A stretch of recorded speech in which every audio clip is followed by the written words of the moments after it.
দোয়ার আবেদন। আমাদের মসজিদে প্রতি মঙ্গলবারে যে তাফসীর হয় বাদ শাহ, যারা আপনারা এখানে থাকেন তারা দেখেছেন আল্লাহর এক বান্দা গোপেন থেকে আসেন, ওদিকে বসে পরিষ্কার মূর্তি, সমস্ত শরীর সাদা। সেই গোপেন থেকে চলে আসেন, খুব আমাদের কাছে মনে হয় খুব কোরআনকে ভালোবাসতেন, কোরআনওয়ালাদেরকে ভালোবাসতেন। প্রতি তাফসীরের শেষে আমার কাছে বসে, কিছু কথা বলে, এরপরে যায়। গতকালকে আল্লাহর এই বান্দা ইন্তেকাল করেছে। আমি যখন সংবাদ পেলাম ঈশার নামাজ পরে জানাজা ছিল কবরস্থান মসজিদে, আমি তার জানাজায় শরীক হতে গিয়েছিলাম। আল্লাহ সুবহানাহু ওয়া তাআলার কাছে আমরা দোয়া করি, আল্লাহ তাআলা তার এই বান্দাকে তার জীবনের ভুল ত্রুটিগুলো ক্ষমা করে দিন। আল্লাহ পাক এই কোরআনকে ভালোবাসার উসিলায় আল্লাহ পাক তাকে জান্নাত নসিব করুন। এখান থেকে আমাদের কাছে একটা শিক্ষা, ঠিক রমজানের আগেই তিনি চলে গেলেন। নবীজি এই জন্য রজব মাস থেকে দোয়া করতেন, আল্লাহুম্মা বারিক লানা ফি রাজাবিন ওয়া শাবানা ওয়া বাল্লিগনা রমাদান। হে আল্লাহ, আপনি আমাদেরকে রজব মাসে, শাবান মাসে বরকত দিন, আর আমাদেরকে রমজান পর্যন্ত পৌঁছান। রমজান পর্যন্ত পৌঁছানোর দোয়া নবীজি করতেন, করার শিক্ষা দিয়েছেন। আমরাও অনেকে করেছি, কারো দোয়াটা হয়তো কবুল হয়েছে, আবার কারো দোয়া কবুল হয়নি। রমজান আসার আগেই তিনি দুনিয়া থেকে চলে গেছেন। এখনো আমি জানি না, আমরা জানি না এই যে আগত রমজান আমি আপনি পাবো কিনা। এর অর্থ হলো আমাদের জীবনের কোনো গ্যারান্টি নাই, যে কোনো মুহূর্তে আমার আল্লাহটাকে সাড়া দিতে হতে পারে। এই জন্য সবসময় প্রস্তুত থাকা, যারা মুমিন মুসলমান সবসময় প্রস্তুত থাকা, এমন চিন্তা না করা যা ঠিক আছে আরো 5 বছর যাক, এরপর আমি তওবা করে সংশোধন হয়ে যাব, আরো 1 বছর যাক, আমি তওবা করে সংশোধন হয়ে যাব, আরো 1 বছর তো দূরের কথা, আরো 1 ঘন্টার খবর তো আমার জানা, 1 মিনিটের তো খবর আমার জানা নাই। আমি তো যে কোনো মুহূর্তেই পড়ে যেতে পারি বিছানায়। এই জন্য সবসময় প্রস্তুত থাকা, এবং আমার মৃত্যুর পরে যেন মানুষ আমাকে ভালো বলে, আমার জন্য আল্লাহর কাছে দোয়া করে, আমার জন্য আল্লাহর কাছে মাগফিরাত কামনা করে, এমন কিছু কাজ করে দেওয়ার চেষ্টা করা। এমন কাজ না করা যে মানুষ আমার মৃত্যুর পর আমার কবরে থুতু মারে, আমার নামটা ঘৃণার সাথে নেয়, আমার নাম আসলে দোয়া পরিবর্তে বদদোয়া হবে। আল্লাহ পাক আমাদেরকে তৌফিক দান করুন। নবীজি যখন নতুন চাঁদ উঠত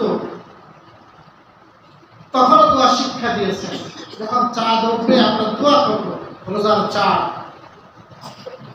চাঁদ দেখার চেষ্টা করব। সবাই দায়িত্ব চেষ্টা করা, আসু হিলাল শাবান লি রমাদান। নবীজি বলেন রমজানের জন্য শাবানের চাঁদের দিকে লক্ষ্য রাখবা, কখন চাঁদ ওঠে, আর চাঁদ উঠলে দোয়া শিক্ষা দিয়েছেন নবীজি, তখন তোমরা পড়বা আল্লাহুম্মা আহিল্লাহু আলাইনা বিল ইয়ুমনি ওয়াল ঈমান আসসালামাতি ওয়াল ইসলাম রব্বি ওয়া রাব্বুকাল্লাহ। এটা হলো চাঁদ ওঠার দোয়া। শুধু রমজানের চাঁদ না, 12 মাসের চাঁদ উঠলেই দোয়াটা শিক্ষা দিয়েছে। অর্থটা বড় চমৎকার। নবীজি শিক্ষা দিয়েছেন আল্লাহুম্মা, হে আল্লাহ, আহিল্লাহু আলাইনা, এই চাঁদকে তুমি আমাদের উপর উদিত করো, বিল ইয়ুমনি ওয়াল ঈমান, বরকতের সাথে, ঈমানের সাথে, আসসালামাতি ওয়াল ইসলাম, নিরাপত্তার সাথে, ইসলামের সাথে। আমার রব এবং তোমার রব কে? আল্লাহ। রব্বি ওয়া রাব্বুকাল্লাহ, আমার রব আল্লাহ, ও চাঁদ তোর রব আল্লাহ, চাঁদের রব কে? আল্লাহ। এই দোয়া পাঠ করা এবং রমজান যেন আমরা পাই, সেই জন্য আল্লাহর কাছে দোয়া করা। রমজানে পাওয়ার দোয়া কেন করতে হবে? একটা লম্বা চওড়া হাদিস আসছে বাইহাকি শরীফে, খুতবাতুল আহকামের মধ্যে হাদিসটি আছে। আল্লাহ রাসূল রমজানের একেবারে প্রাক্কালে একটা খুতবা দিলেন, সাহাবীদেরকে সামনে রেখে একটা বক্তব্য দিলেন। বক্তব্যের মধ্যে বললেন, ইয়া আইয়ুহান নাস কদ আযাল্লাকুম শাহরুন আযীম শাহরুন মুবারাক। হে লোক সকল, তোমাদের উপর ছায়া দিচ্ছে, মানে একেবারেই আগত একটি মাস, মহান মাস। আল্লাহ রাসূল রমজানকে কি মাস বলেছেন? মহান মাস। আমরা বিভিন্ন দিন বলি না, মহান দিন, মহান দিবস। এটা তো আমরা বলি আমাদের বিভিন্ন ঘটনার প্রেক্ষিতে, কিন্তু নবীজি বলেছেন কোন মাসকে মহান মাস? রমজান মাস। এবং শাহরুল মুবারাক, মুবারক মাস, বরকতপূর্ণ মাস, সে মাসের নাম রমজান। ফিহি লাইলাতুন খায়রুম মিন আলফি শাহরিন, এই মাসের মধ্যে একটা রাত আছে, এই এক রাতের মর্যাদা 1000 রাতের চেয়েও শ্রেষ্ঠ। সেটা কোন রাত? শবে কদর। রাসূল বলেছেন, এই হাদিস লম্বা হাদিস, যদি কোনো ব্যক্তি এই মাসে একটা নফল ইবাদত করে, তাকে একটা ফরজ আদায়ের সওয়াব দান করা হবে। যদি কোনো ব্যক্তি একটা ফরজ আদায় করে, আল্লাহ পাক 70টি ফরজ আদায়ের নেকি তার আমলনামায় দান করেন। এটা তো হলো বাইহাকি শরীফের হাদিস। আর নাসাই শরীফের বর্ণনা, নবীজি সাল্লাল্লাহু আলাইহি ওয়াসাল্লাম বলেন, কুল্লু আমালি ইবনে আদম ইযাফুল হাসানাতু বিআশরি আমসালিহা ইলা 700 যিফ। বনি আদমের সকল কাজ আপনি যা করবেন, নামাজ পড়বেন, রোজা রাখবেন, যাকাত দিবেন, সদকা করবেন, সকল কাজ আল্লাহ তাআলা প্রতিটি আমলের নেকি বর্ধিত করে 10 থেকে 70 গুণ পর্যন্ত সওয়াব দান করে। 700 গুণ পর্যন্ত সওয়াব দান করে। কত পর্যন্ত? 10 থেকে 700। 1 টাকা দান করলে কাউকে আল্লাহ 10 টাকা দান করার সওয়াব দান করে। আবার ইখলাসের কারণে, তার আল্লাহর প্রতি ইখলাসের কারণে 700 টাকা দান করার সওয়াব। এটা হলো ব্যক্তির ইখলাসের কারণে কম বেশ হয়। আল্লাহ তাআলা তার বনি আদমের সকল আমলকে, তার নেক কর্মকে 10 গুণ থেকে 700 গুণ পর্যন্ত বৃদ্ধি করেন। নবীজি বলেন, ইল্লা সিয়ামা, রোজা ব্যতীত। রোজাটার মধ্যে বর্ধিত নাই, বরং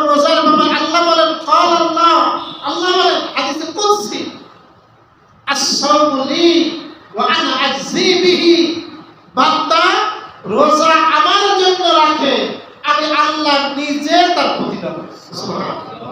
প্রতিটি আমলের তো হিসাব আছে, একে 10 একে 700, কিন্তু রোজা আল্লাহর কাছে এত পছন্দনীয় আমল, এত মাহবুব আমল, আল্লাহ বলেন এর কোনো হিসাব নাই, গুণ নাই, তুই আমার কাছে আসবি, আমি আল্লাহ নিজের হাতে থেকে পুরস্কার দেব। এরপরে বলেন নবীজি লিসাইমি ফারহাতান, রোজাদারের জন্য দুইটা আনন্দঘন মুহূর্ত আছে, দুইটা আনন্দ আছে। ফারহাতুন ইনদা ফিত্রিহি, একটা আনন্দ তার ইফতারের সময়। কোন সময়? সারাদিন রোজা রেখে অভুক্ত থেকে সামনে যখন ইফতারি আসে, সুন্দর সাজানো খাবার থাকে, ঠান্ডা পানি থাকে, বান্দা খায় না, সবর করে, এর একটা আলাদা মজা আল্লাহ পাক রোজাদের অন্তরে দান করেছে। রোজা রাখতে তো কষ্ট হয়, কিন্তু এর একটা অনাবিল শান্তি আল্লাহ দিয়েছে। এটা তো সাময়িক দুনিয়ার শান্তি। আল্লাহ বলেন ফারহাতুন ইনদা লিকাই রাব্বি, আর দ্বিতীয় আনন্দ তুই পাবি কাল কিয়ামতের ময়দানে আমার সাথে তোর যখন সাক্ষাৎ হবে, রব্বে কারিমের সাথে যখন মোলাকাত হবে, তখন তুই আসল আনন্দ অনুভব করবি। প্রিয় ভাইরা আমার, এই যে রোজাদারের বদলা, রোজাদারের নেকি সব কে দিবেন? আল্লাহ। এর বদলা সব আল্লাহ নিজের হাতে দিবেন। এই জন্য প্রিয় ভাই, এটা মহান মাস, অনেক মুবারক মাস। এই মুবারক মাসের কারণে, এই মহান মাসের কারণে আল্লাহ রাসূল দোয়া করতেন, আল্লাহ তুমি আমাকে রমজান পর্যন্ত পৌঁছে। মুজাদ্দিদ আল-ফাসানির নাম আপনারা শুনে থাকবেন। শেখ আহমদ সিরহিন ওনার মূল নাম ছিল, ওনার উপাধি ছিল মুজাদ্দিদ আল-ফাসানি। সম্রাট আকবরের দ্বীন-এ ইলাহির কারণে, তার মন গড়া ধর্মের কারণে ভারতবর্ষে যে ইসলাম ধ্বংসের একেবারে কিনারে ছিল, সেইটাকে সংস্কার করেছিলেন মুজাদ্দিদ আল-ফাসানি। এই আল্লাহওয়ালা বুজুর্গ বলতেন, রমজানের রহমত আর বরকতের উদাহরণ দিয়ে বলতেন যে রহমত আর বরকতের উদাহরণ যদি তুমি জানতে চাও রমজানের কত বেশি, বলে একটা সমুদ্র, একটা মহান সমুদ্রে যদি একটা পাখি তার ঠোঁট থেকে এক ফোঁটা পানি নেয়, বলে বাকি 11 মাসে আল্লাহর রহমত হলো ওই পাখির ঠোঁটের পানি, আর এই মহাসাগর হলো রমজান মাসের আল্লাহ পাকের রহমত বরকত। সুবহানাল্লাহ। এত এত রহমত বরকত আল্লাহ পাক এই রমজান মাসে আল্লাহ পাক নাযিল করেন। আল্লাহ পাক আমাদেরকেও সেই রমজানের রহমত বরকতের মাগফিরাতের ছিটাফোঁটা আল্লাহ পাক আমাদেরকেও দান করে, সকল বলে আমিন। তা প্রিয় ভাইরা আমার, রমজান আমাদের একেবারেই কাছে চলে এসেছে। এই রমজানে আমাদের প্রথম কাজ, 1 নম্বর কাজ রোজা রাখা। কি রাখা ভাই? রমজানের 1 নম্বর কাজ কি রাখা? রমজান খুব, রমজানের আপনি মাথায় টুপি দিলেন, পাঞ্জাবিও পড়লেন, মাশাআল্লাহ, কিন্তু রোজা রাখলেন, এটা তো হইল। রোজার প্রধান কাজই হলো কি রাখা? রোজা। আল্লাহ সুবহানাহু ওয়া তাআলা সূরা বাকারার মধ্যে বলেছেন, কুতিবা আলাইকুমুস সিয়াম, আমি রোজাকে তোমাদের উপর ফরজ করেছি। রোজা কি তাহলে? ফরজ। ফামান শাহিদা মিনকুমুশ শাহরা ফালইয়াসুম, যে ব্যক্তি এই মাস পাবে, এই রমজান পাবে, তাকে অবশ্যই সে রোজা রাখবে। যদি কোনো ব্যক্তি কোনো কারণে এই রমজানের একটা রোজা ভাঙে, সে মুসাফির না, সে কোনো গুরুতর অসুস্থ না, যে রোজা রাখতে অক্ষম, রোজা রাখলে অসুস্থতার কারণে মৃত্যুবরণ করার সম্ভাবনা আছে, বরং অনেক বেড়ে যাওয়ার আশঙ্কা আছে, পারে না কোনো ক্রমে,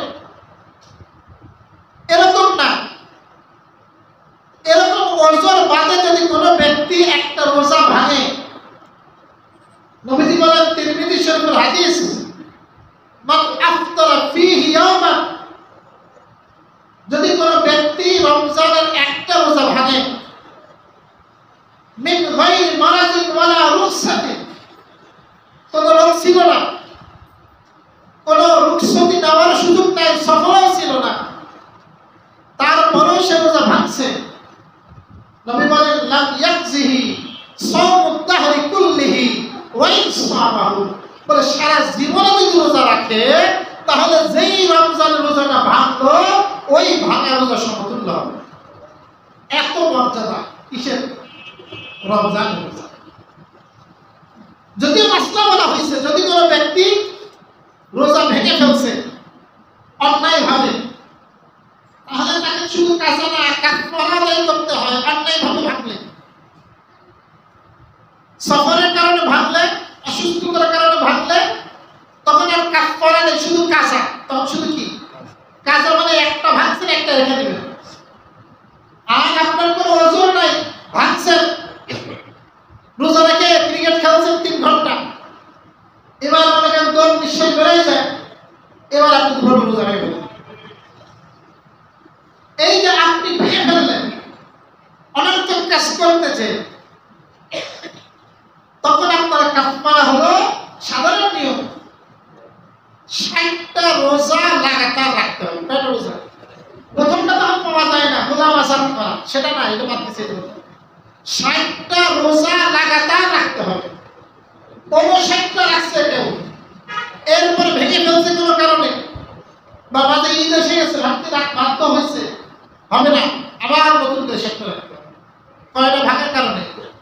একটা যদি কেউ ভাঙে, সে রাখতে পারতেছে না কোনো কারণে, 60 রোজা রাখতে সক্ষম না, তখন তার কাফারা হলো 60 জন মিসকিনকে 2 বেলা খানা খাওয়াতে হবে। কয়জন মিসকিন? 60 জন মিসকিনকে 2 বেলা পরিতৃপ্ত সহকারে খাওয়াতে হবে। রোজা যদি কোনো ব্যক্তি ওজনের কারণে ভাঙে, সেক্ষেত্রে মাসলা হলো 1 রোজায় 1 মিসকিন, আর কাফারার ক্ষেত্রে 1 রোজায় কয় মিসকিন? 60 মিসকিন। বুঝতে পারলেন? এরকম কঠিন শাস্তি তার জন্য রয়েছে। তারপরেও নবীজি বলতেছেন যে তারপরেও যদি রাখে, রমজানের ফরজ রোজা ছাড়ার কারণে যেই ক্ষতি হয়েছে সেই ক্ষতি তাও পূরণ হয়। এটা হলো পরকালে আযাব থেকে বাঁচার জন্য কর্মকে হইল, কিন্তু সে বরকত আর ফজিলত বেশি পাবে। এই জন্য প্রিয় ভাই, আসুন, রমজান আমাদের কাছে আসছে, আমাদের প্রথম কাজ আমরা চেষ্টা করব। অনেকে শয়তান ওয়াসওয়াসা দেয়, তোর বিভিন্ন রোগ আছে। এক্ষেত্রে মাসলা হলো আল হিম্মত হিয়াল ইসকুল আযম, আপনি হিম্মত করবেন। হিম্মত আপনার সাহস, এর নামই হলো ইসমে আযম। ইসমে আযম মানে যেইটা নাম নিয়ে দোয়া করলে আল্লাহ অবশ্যই কবুল করেন। যেই দোয়া দিয়ে দোয়া করলে আল্লাহ কি করে? দোয়া করলে আল্লাহ অবশ্যই কবুল করে। যে দোয়া করেছিল হযরত, কোরআনে কারিমে ঘটনা আসছে, সুলাইমান রানী বিলকিসের সিংহাসন আনতে চাইছিল, নাম শুনেন? রানী বিলকিসের গল্প আপনাদের কখনো বলা নেই, একদম বলবো ইনশাআল্লাহ। এটা কোরআনের ঘটনা, অনেক সবক আছে। সে রানী বিলকিসের সিংহাসন আনছিল এক দোয়া পাঠ করে, মুহূর্তের মধ্যে জমিন ভেদ করে চলে আসছিল, কোরআনের কারিমে আসছিল সামা। জিনকে বলছিল, জিন বলছিল আমি এনে দেবো। কতক্ষণ লাগবে? আপনার মস্তিষ্ক যতক্ষণ চলে, মানে 2-3 ঘন্টা, এই 2-3 ঘন্টা সময় দেন, আমি ওই দেশ থেকে এই দেশে এনে দেবো আপনার তার সিংহাসন। সুলাইমান বলেন এত লম্বা সময় হবে না, আমার মুহূর্তে লাগবে, আরো লম্বা সময় লাগবে। যার কাছে কিতাবের আলেম ছিল, যে কিতাবুল্লাহ জানতো, আলেম, সে বলল আমি এনে দেবো মুহূর্তে। আপনি উপরে তাকাবেন আর নিচে তাকাবেন, উপর থেকে নিচে তাকাবেন, তো উপরে তাকান। সুলাইমান উপরে তাকাইছে, নিচে তাকান, দেখেন নিজের সিংহাসনের পাশে রানী বিলকিসের সিংহাসন স্থির হয়ে গেছে। সুবহানাল্লাহ, মুহূর্তে। কিন্তু ক্বালা ইফরিতুম মিনাল জিন, জিন এক দৈত্য, সে কিন্তু পারছিল। যাই হোক, তো কিসের মাধ্যমে তিনি আসছিলেন? মুফাসসির লিখছেন যেটা হলো ইসমে আযমের মাধ্যমে। ইসমে আযম হলো যেইটা পরে দোয়া করলে আল্লাহ অবশ্যই কি করেন? দোয়া কবুল করেন। এই আপনার হিম্মত, এটা হলো ইসমে আযম, সাহস। যখন কোনো মানুষ সাহস করে তখন কঠিন জিনিস, অসাধ্য বিষয় তার জন্য কি হয়ে যায়? সহজ হয়ে। এর অনেক নজির আছে। এই জন্য আমাদের চেষ্টা করা, সাহস করা। সামান্য গ্যাস্ট্রিক, সামান্য ডায়াবেটিস, চেষ্টা করা, হিম্মত করা। হ্যাঁ, আপনি রোজা রাখছেন, 2-3টা বাচ্চা আর পারতেছেন না, তখন আপনি ভেঙে ফেলেন। ঠিক আছে, আপনি পারতেছেন না, আপনার ওজন আপনার বেড়ে যাচ্ছে, তখন আপনি ভাঙেন। আগের তুই সকালবেলা খেয়ে বসে থাকলেন, তাহলে আপনি তো পরীক্ষায় হইল না। আগে আপনি পরীক্ষা দেন, আপনি পারেন কিনা চেষ্টা করেন। 12টা পর্যন্ত পারছেন, আলহামদুলিল্লাহ, 12টার মধ্যে রাখলেন, ভেঙে ফেলেন। যখন প্রথম দিন পারলেন না, বলতেন পরের দিনে পারবেন না, তখন পরের দিনে ভাঙা জায়েজ হবে। কিন্তু প্রথম দিন তো রেখে চেষ্টা করতে হবে। এক্ষেত্রে অনেক হুজুরকে জিজ্ঞাসা করে মাসলা, যে হুজুর কি করবে? এক্ষেত্রে মাসলা ইস্তাফতি কলবা, আপনি আপনার অন্তরকে জিজ্ঞাসা করবেন। এটা মুফতি ফতোয়া দিতে পারবেন। জিজ্ঞাসা করবেন কার কাছে? আপনার মন মুফতি আছে না, অন্তর আছে না, তারে জিজ্ঞাসা করবেন। তো অনেক ভাই চেয়ারে নামাজ পড়ে, জিজ্ঞাসা করেন চেয়ারে কি নামাজ পড়া পড়তে পারবো কি পারবো? আমরা বলি আপনি আপনার অন্তরে জিজ্ঞাসা করেন। আপনি যদি সত্যিকার মাযুর হন, সত্যিকার মাযুর কি মাযুরটা আমি জানি না, আল্লাহ জানে, আল্লাহ জানে। আপনি যদি সত্যিকার মাযুর হন, অসুস্থ হন, মাযুর অসুস্থ, যাতে রুকু করতে সক্ষম না, সিজদা করতে সক্ষম না, আল্লাহ জানে, তাহলে আপনি চাইলে পড়লে নামাজ আনতে পারবেন। কিন্তু আপনি যদি ওই পর্যায়ে অসুস্থ না হন, সব কাজ করেন, মাথা নিচু করেন, 4তলা সিঁড়ি হয়ে উপরে ওঠেন, ট্রেনের তল দেওয়া যা আসা করেন, কোনো সমস্যা নেই। আবার মসজিদে আসলে আপনি চেয়ার করছেন, তাহলে যেটা আপনি বলেন এটা নামাজ হবে তো, তাহলে নামাজ হবে। তাহলে এখানেও ইস্তাফতি কলবা, আপনি আপনার অন্তরের প্রশ্ন করেন। যদি মনে করেন যে আপনি পারবেন, তাহলে আপনি রাখেন। যদি বিশ্বাস হয় যে না পারবেন না, তাহলে আল্লাহ আপনার জন্য ছাড় দিয়েছে, ইসলাম এত কঠিন না, তাহলে আপনি ছাড় আপনি গ্রহণ করেন। আপনি রোজা ফিদিয়া, একটা রোজার পরিবর্তে একজন মিসকিনকে 2 বেলা খাওয়ানো, বা ওই 1 কেজি 650 গ্রাম আটার মূল্য, এটা আপনি তাকে দিয়ে দেবেন। তাহলে এই রমজান মাসে আমার প্রধান কাজ হবে কি রাখা ভাই? রোজা রাখা। দ্বিতীয় কাজ হবে তারাবি আদায় করা। কি আদায় করা? রাসূল কারীম সাল্লাল্লাহু আলাইহি ওয়াসাল্লাম বলেন, ইন্নাল্লাহা ফারাজা আলাইকুম সিয়ামাহু ওয়া সানাতু লাকুম কিয়ামাহু। নিশ্চয় আল্লাহ পাক তোমাদের জন্য ফরজ করেছেন রমজানের রোজা, আর আমি নবী তোমাদের জন্য সুন্নাত করেছি এই কিয়ামুল লাইল, এই আপনার তারাবি নামাজ। কোনটাকে? তারাবি নামাজ।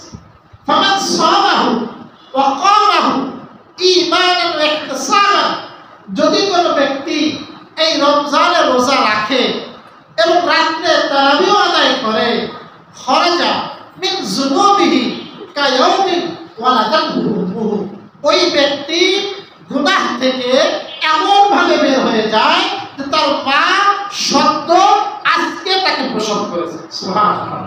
সদ্য ভূমিষ্ঠ বাচ্চা যেমন কোনো গুনাহ থাকে না, মাসুম, ওই ব্যক্তি আমার মাসুম হয়ে যায়। সুবহানাল্লাহ। আল্লাহ রাসূল আমাদের জন্য সুন্নাত করেছেন কোনটা আদায় করাকে? তারাবি। কোনটাকে? তারাবি। আর রোজাকে করেছেন ফরজ। তারাবি মানে সহিহ বুখারীর অন্য বর্ণনা আসছে, মান কামা রমজানা ঈমানান ওয়া ইহতিসাবান গুফিরা লাহু মা তাকাদ্দামা মিন যামবি। যে ব্যক্তি রমজানের তারাবি আদায় করে ঈমানের সাথে, সওয়াবের আশায়, আল্লাহ পাক তার পূর্বের সকল গুনাহকে মাফ করে দেন। সব গুনাহকে কি করে দেন?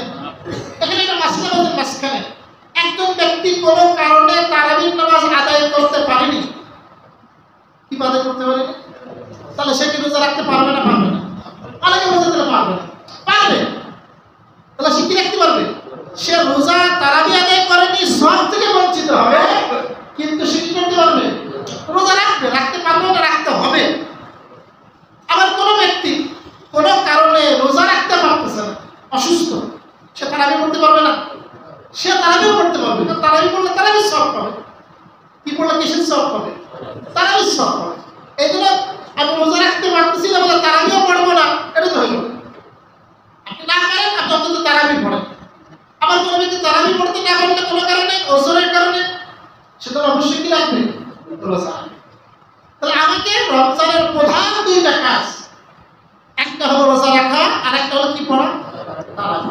এখন কি লাগে বলছেন তারাবি কয় রাকাত পড়বেন? তারাবি কয় রাকাত পড়বেন? তারাবির নামাজ রাসূল কারীম সাল্লাল্লাহু আলাইহি ওয়াসাল্লাম, বুখারী শরীফের হাদিস, মাত্র 3 দিন জামাতের সাথে পড়েছেন। মাত্র কয় দিন? রাসূল রমজান মাসে, সহিহ বুখারী বর্ণনা, মুসলিমও আসছে, রমজান মাসে আসছেন, সাহাবীরা তাকে দেখেন সব বিক্ষিপ্ত, রাসূল সবাইকে ডাকলেন, সব অপেক্ষা ছিল রাসূলের। রাসূল আসছেন, আসার পরে সবাইকে নিয়ে জামাতে নামাজ পড়েছেন একদিন, প্রথম দিন তারাবির নামাজ।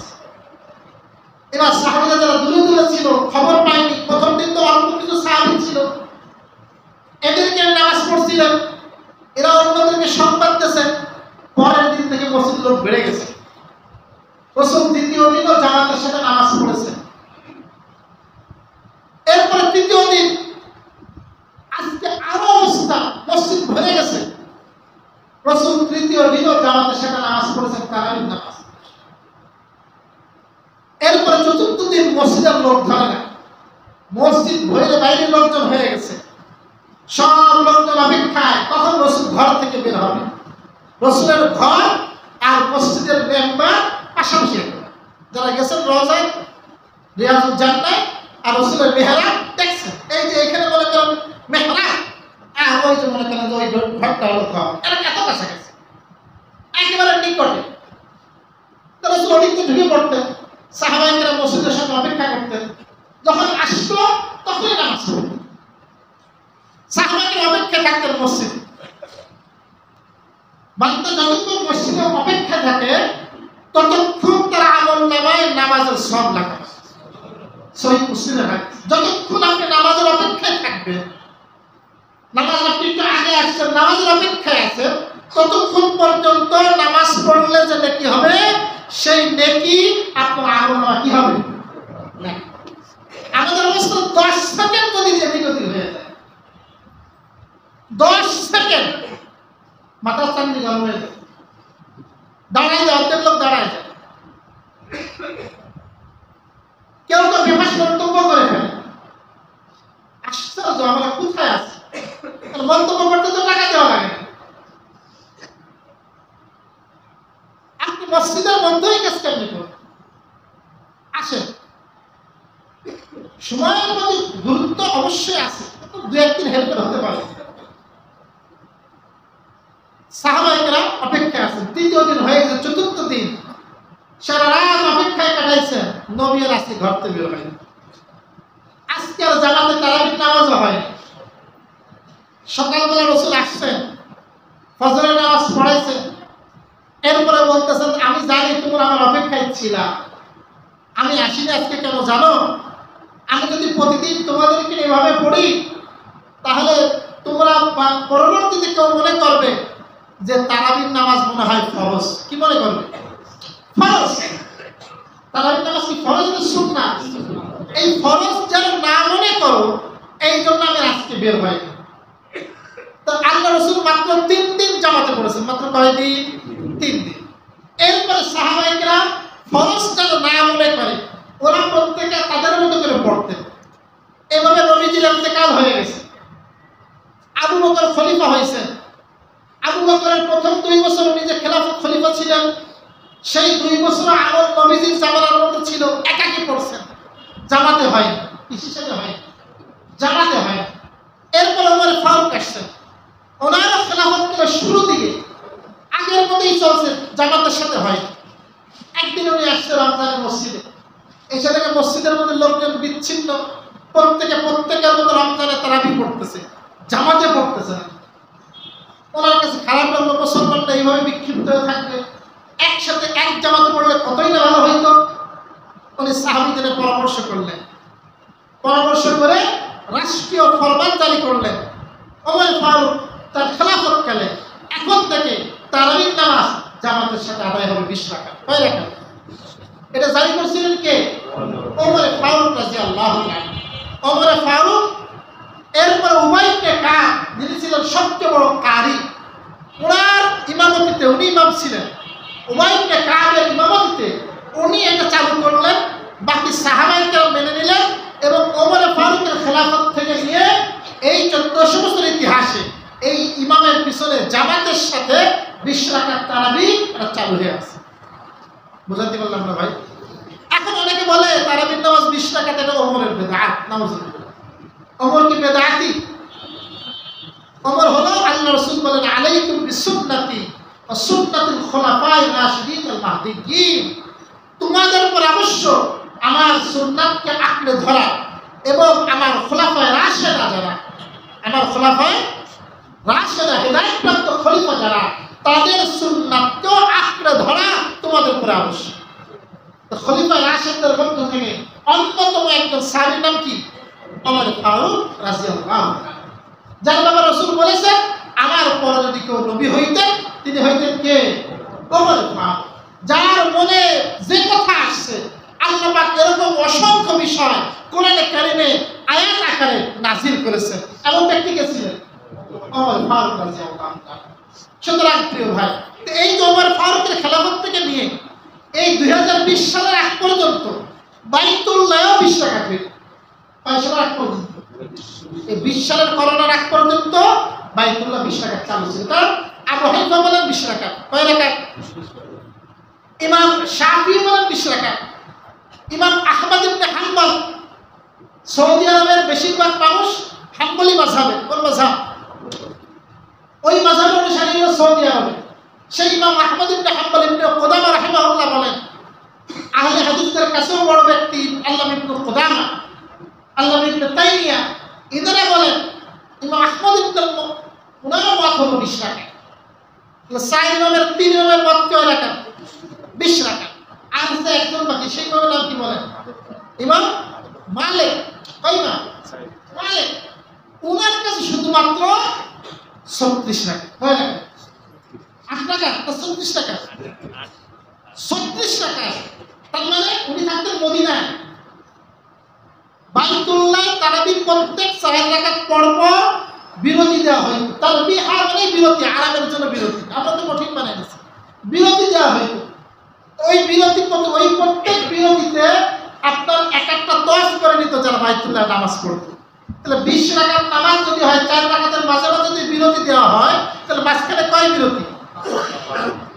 আপনাদের হিসাব জানেন? 4 বিরতি। কয় বিরতি?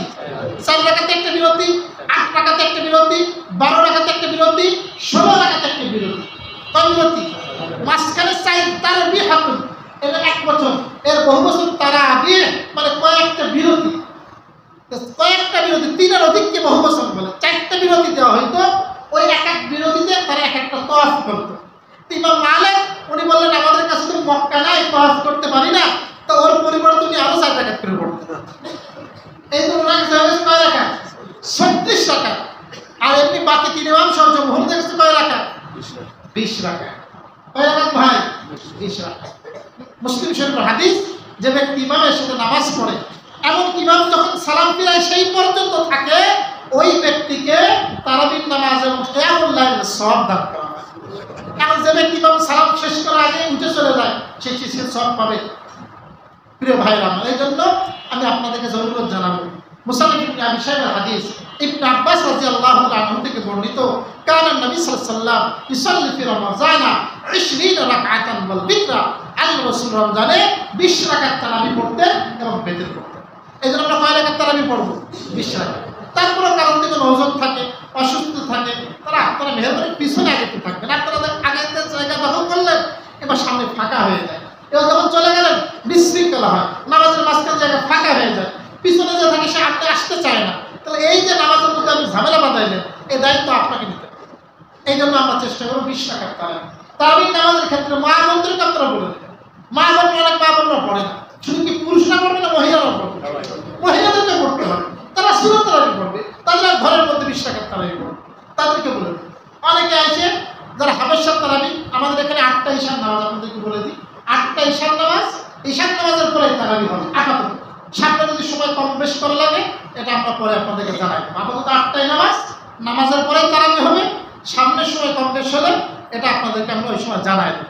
ইনশাআল্লাহ আমাদের খতম তারাবি হয়, খতম তারাবিতে হবে। তা অনেকে হাফেজ সাহেবদেরকে প্ররোচিত করে, হাফেজ সাহেব উনি 2 মিনিট কম লাগলো, তোমার 2 মিনিট বেশি লাগছে, ঠিক আছে। তারপরে খুব ভালো করে বুঝতে, তারাবির মধ্যে এমন কোনো ভাবে এত দ্রুত পড়া যে শব্দ বোঝা যাবে না, কি বোঝা যাবে না, তাহলে ওই তারাবি পড়লে আপনার সব গুনাহ হবে। আমি পিছনে থাকি, ইমাম পিছনে থাকে, ইমাম যদি শব্দ বুঝতে না পারে আপনি কি বুঝতে পারবেন? আপনি তো বুঝতেই পারবেন না। এই জন্য রেগুলেটার এখানে থাকে, রেগুলার আপনি বললে হবে না। অনেকে বলেন বলে আর একদম আর হাফেজ সাহেবের উপরে না একটু কম করছে কেন, দেরি করছে কেন, না, এটা আপনারা তাদেরকে কোনো ডিরেকশন দেবেন। এটা হাফেজ সাহেবরা তাদের মধ্যে দ্রুত তো এমনি আমরা পড়ি, আপনি ধীরে ধীরে পড়েন, আমরা আমাদের মতোই তারা যেভাবে পড়ে সেভাবেই পড়বে। অন্তত শব্দ যদি বোঝা না যায় তাহলে কি হবে না, নামাজ হবে না। বাইতুল্লাহ নামাজে লম্বা, আর শেষ রাতে তারা তাহাজ্জুদ পড়ে 8 রাকাত জামাতে। এই রাত্রে তারাবি পড়ে, ওই রাত্রে কি পড়ে, তাহাজ্জুদ পড়ে 8 রাকাত। ওখানে ইমাম ভাগ করা আছে কারা তারাবি পড়াবে, কারা তাহাজ্জুদ পড়াবে। যাই হোক, তারা ধীরে ধীরে পড়ে। আল্লাহ সুবহানাহু ওয়া তাআলা অনেক ভাই আছেন কি করে, ওরা বসে থাকে ইমাম যখন রুকুতে যাওয়ার মতো হয় ওই সময় ওইটা আল্লাহু আকবার আর আল্লাহু আকবার রুকুতে যাবে। তাহলে আপনি তো খতমের সওয়াব পাবেন। নামাজের মধ্যে এক খতম হয় না, সে এক খতম শব্দ আপনি পাবেন। আপনাকে তো কোরআন খতম দেওয়া এটাও সুন্নাহ। তাহলে এই জন্য কোরআনের খতম নিতে হলে আপনাকে তাকবীরে তাহরিমার সাথে যুক্ত হতে হবে। আল্লাহ সুবহানাহু ওয়া তাআলা রমজানের হক আদায় করে আমাকে আপনাকে একটা তৌফিক দান করুন। আরো মাসলা আমরা ইনশাআল্লাহ আলোচনা করব।